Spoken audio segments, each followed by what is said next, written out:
Another significant historical event in Indonesia before the 20th century is the Majapahit Empire's Golden Age, during the reign of King Hayam Wuruk and his prime minister, Gajah Mada, in the 14th century. The Majapahit Empire was one of the most powerful empires in Southeast Asia, with its heart located in what is now East Java. It was established in 1293 after the defeat of the Mongol invasion by the Kingdom of Singasari and a series of internal conflicts.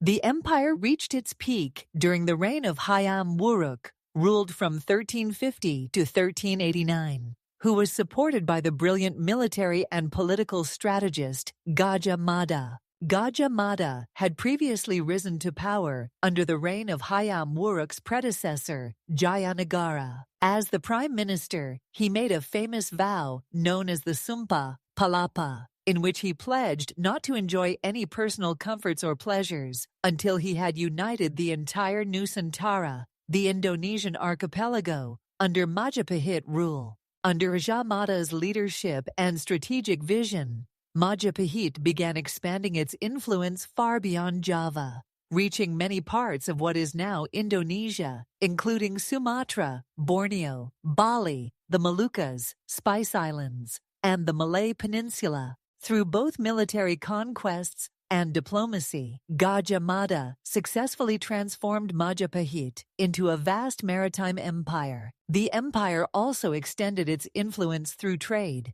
controlling the highly lucrative spice trade routes that stretched between China, India, and the Middle East. One of the most well-known events of this era was the Battle of Bubat in 1357. This battle occurred when the Sundanese king of West Java sought to marry his daughter, Daya Pitaloka, to Hayam Wuruk, a political marriage meant to strengthen ties between the two Javanese kingdoms. However, when the Sundanese royal family arrived at Bubat, near Majapahit's capital, for the marriage, Gajah Mada interpreted the arrival as an opportunity to assert Majapahit's dominance over Sunda. He demanded that the Sundanese royal family recognize Hayam Wuruk as their overlord, instead of treating the marriage as an equal alliance. Tensions escalated, and in a tragic turn of events, the Sundanese king refused Gajah Mada's demands, leading to a fierce battle. The Sundanese king and his entire entourage were killed, and Princess Daya Pitaloka took her own life in honor of her father. The Battle of Bubat became a symbol of the tragic conflict between kingdoms in Javanese history, and it strained relations between Sunda and Majapahit for years. Despite such internal conflicts, the Majapahit Empire thrived culturally and economically.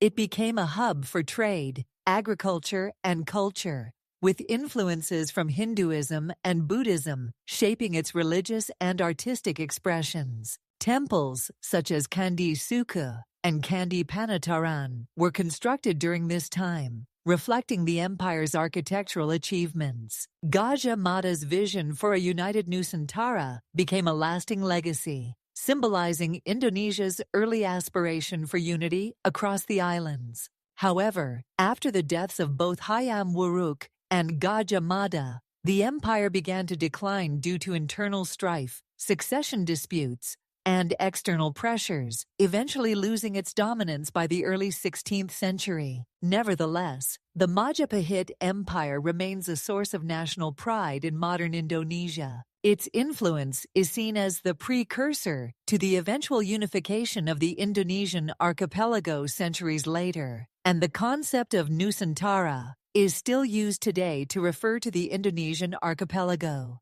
Gajah Mada is regarded as one of Indonesia's greatest historical figures, embodying the ambition for unity and greatness.